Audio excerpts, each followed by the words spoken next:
it would be advantageous and strategic for the Democratic ticket to draw stark contrasts with Trump and to note morning, noon, and night that Trump is a convicted felon who tried to overturn the 2020 election.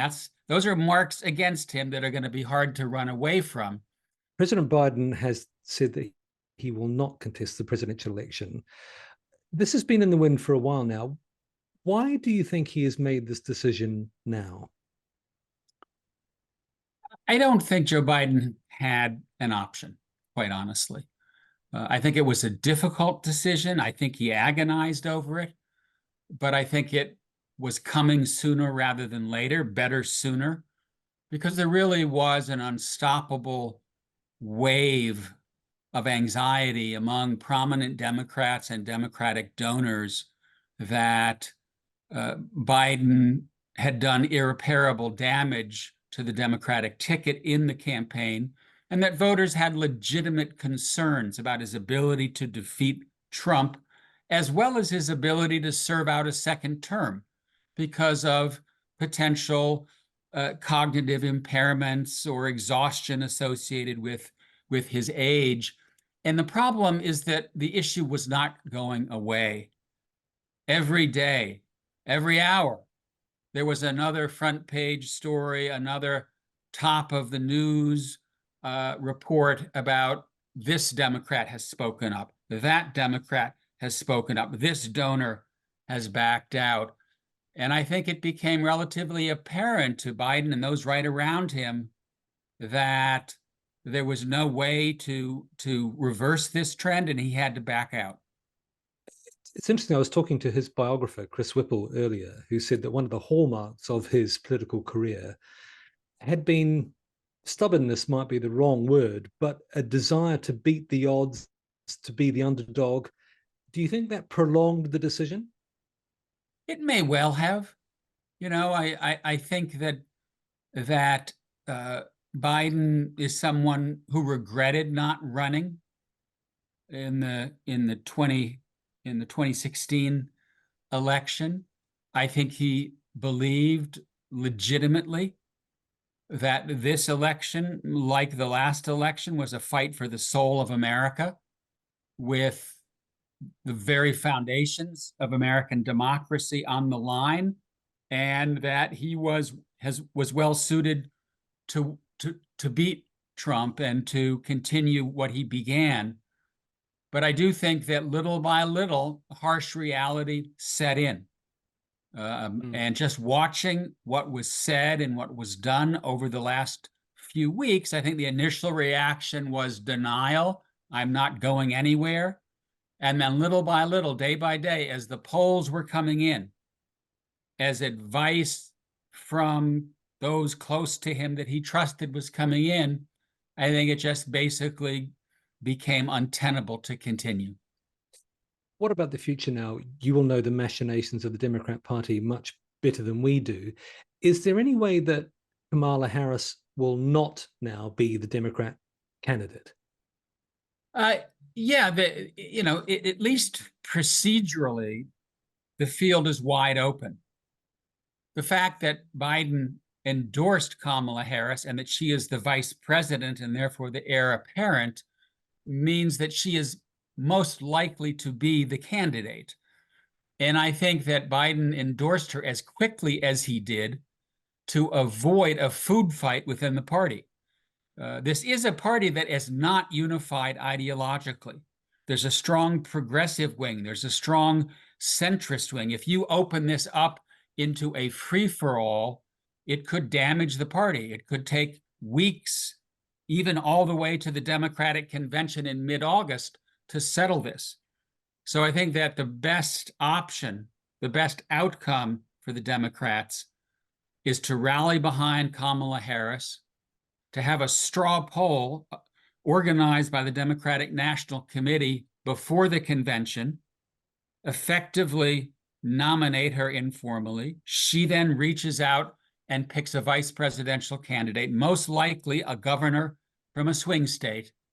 You then head in to the Democratic convention with a head of steam, and you hit the ground running as soon as the nomination is formalized.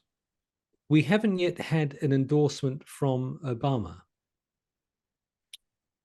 No, as far as I know, we don't really have many endorsements at all. I mean, this has all happened within the last few hours. I think that you will see a lot of activity this week. I'm guessing that the phone lines are packed. I'm guessing that people are meeting around the clock, and there is going to be an effort to try to bring the party together sooner rather than later, perhaps even this week. If it is Kamala Harris, and it seems like it will be, how will she campaign? I've seen some ads on social media already. I suspect they might actually be spoofs rather than the real thing, talking about her as the anti-Trump and comparing her her actual actions in her political career with those of Trump. Do you think that's the way it would go, an anti-Trump type campaign?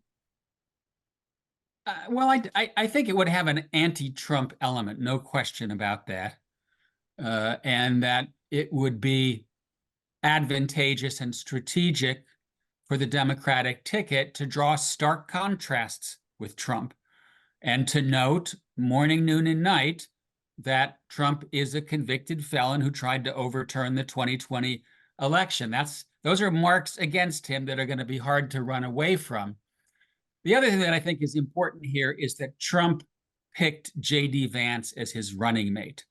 That means that Trump is doubling down on his voter base. The white, without a college education voter in the deindustrialized heartland, what we call the forgotten regions.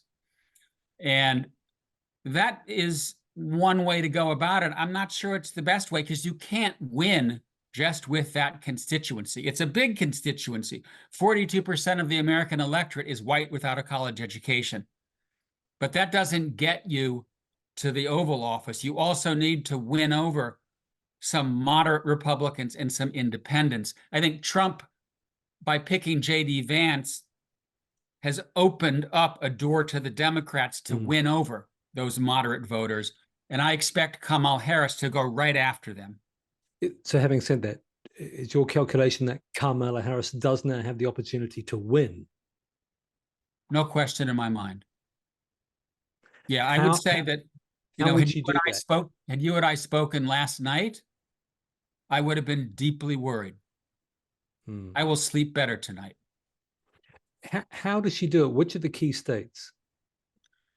Well, it really does come down to many of the swing states that the parties have been focused on, the Pennsylvanias, Michigan, Wisconsin, Nevada, maybe Georgia, maybe North Carolina, relatively small number of swing states. And what was so worrying about the last couple of weeks is not only was Trump pulling ahead in those swing states, he was pulling ahead in states that used to be safe Democratic states.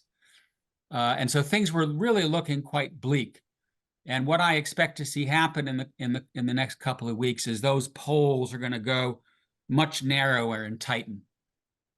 Yeah, just to talk about Joe Biden a little bit, it is an extraordinary political career. He came to office when Nixon was in the White House, saw the Vietnam War, the collapse of the Soviet Union, any number of events right up to Iraq and Afghanistan. How do you think history will remember Joe Biden? I think that history will remember him quite well. I feel a sense of relief right now, but I also feel a sense of sadness because I did work with him very closely. He's a man of uncommon decency. He's a man that is a true public servant. He's a man who really did care about country and the average American. And one of his great strengths is he was just a normal guy, Scranton, Pennsylvania, walk down Main Street, sit down and have a burger at McDonald's. That's Joe Biden. And that, I think, was one of his real political strengths. And he's accomplished an enormous amount during his presidency. This is still a deeply divided, polarized country. Nonetheless, he put through major legislation, infrastructure, the CHIPS Act, getting American manufacturing going again, and he rebuilt America's alliances in Europe and in Asia.